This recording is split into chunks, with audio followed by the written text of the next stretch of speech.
There are forces in our universe that we don't yet understand.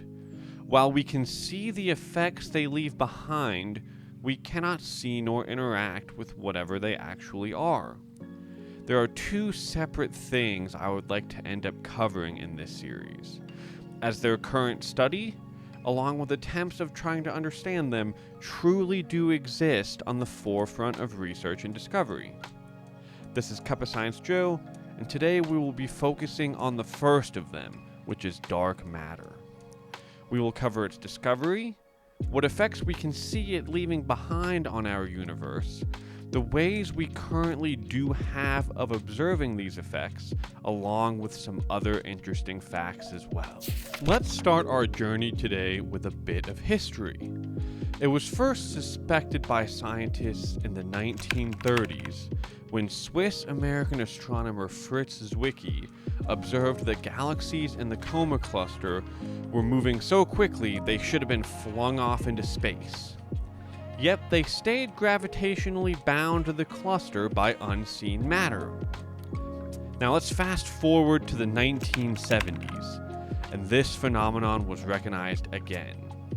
This time by American astronomer Vera Rubin.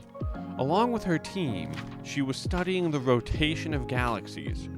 She found that stars near the edges of them were moving too quickly to be held in place by the galaxy's luminous matter alone.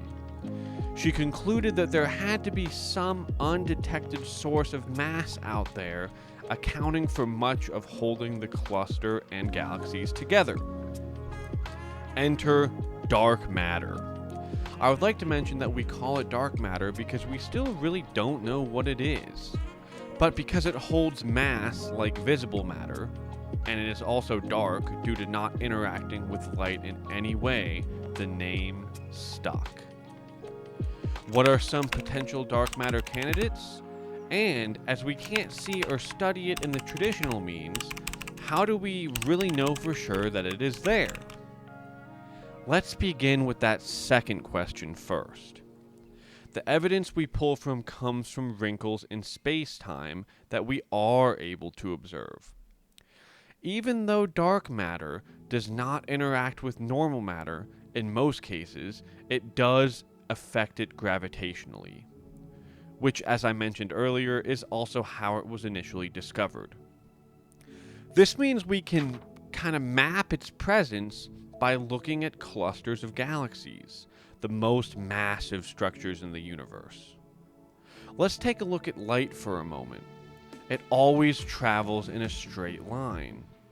But space-time, the fabric of the universe, is curved by concentrations of mass within it. So, when light passes by a mass, its path curves as well, a straight line in a curved space.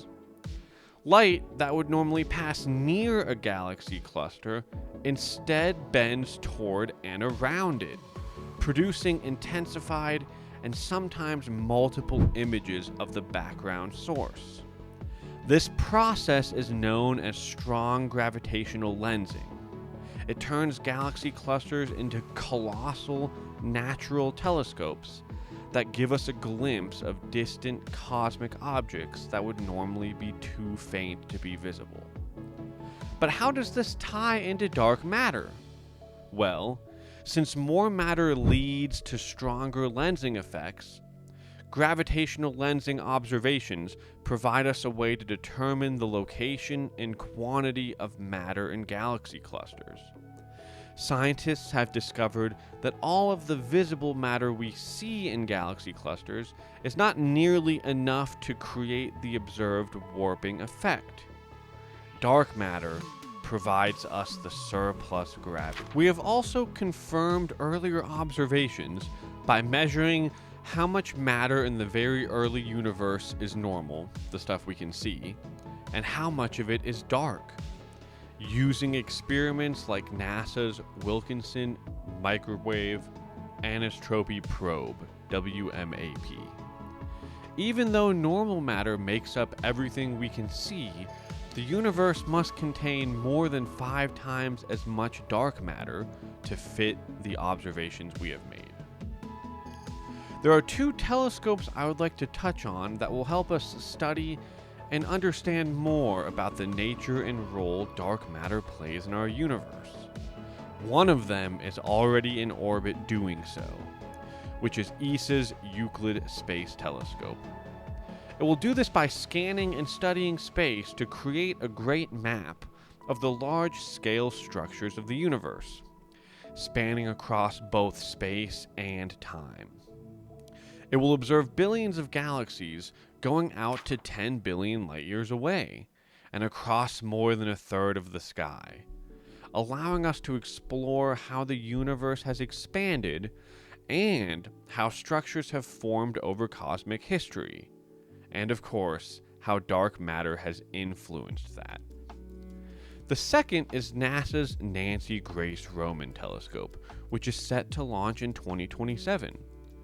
Roman will study weak gravitational lensing that tracks how smaller clumps of dark matter warp the apparent shapes of more distant galaxies.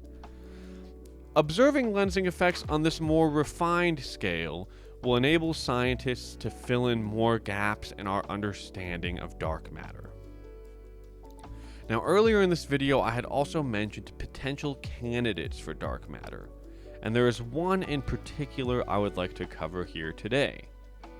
A yet undiscovered type of elementary particle called WIMP.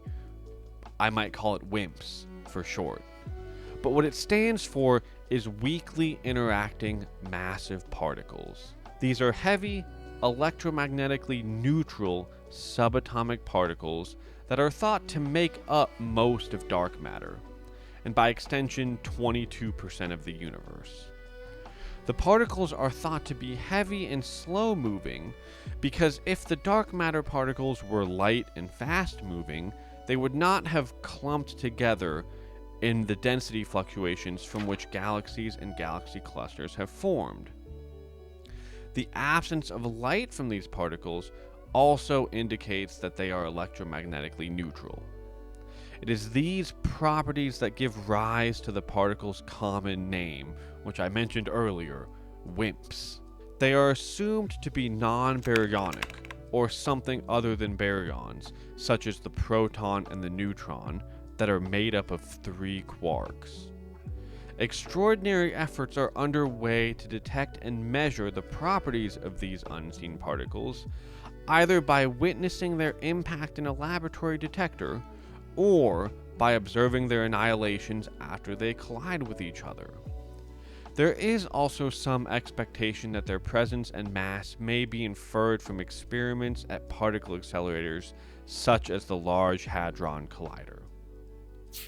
2 trains of thought for possibilities of what may occur during these collisions is that the WIMPs could mutually annihilate, or they could produce an intermediate, quickly decaying particle. In both cases, the collision would end with the production of gamma rays, the most energetic form of light, which is within the detection range of telescopes we have, such as Fermi.